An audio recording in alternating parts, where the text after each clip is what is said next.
বাবা, আমার দেশে একটা প্রথা আছে, বাংলাদেশও। মা বাপ মরে গেলে 8-10 জন মোল্লা দাওয়াত দিয়ে খতম পড়ায়। এই যে 10 জন মোল্লা দাওয়াত দিয়ে খতম পড়াইছেন, কোরআন তো মোল্লারাই পড়ছে। আপনার ফেরও খিদা লাগছে, আপনার বাচ্চি আমি খাইলে আপনার পেট বলবো শান্তি হইব না? আপনার বাত আপনার কেমন লাগবো?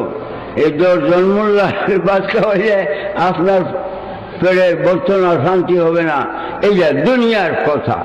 এই জন্য আমার এই জীবন এই পর্যন্ত কারো বাড়ি খতম পড়তে দাওয়াত রাখি না, রাখবো না।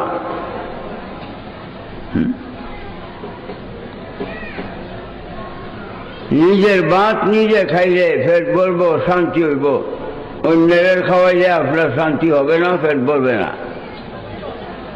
এই যে যারা কোরআন শরীফ পড়ছে তারারই সব হবে। এই গোষ্ঠীবাদ খাইল 50 টাকা পাইল, তারারই উপকার হয়েছে। আমার অনুরোধ, কোরআন শরীফ পড়েন মনে মনে। প্রত্যেকেই যারা চোখের পাওয়ার আছে মনে মনে নিয়ত করেন আমরা কোরআন পড়ব।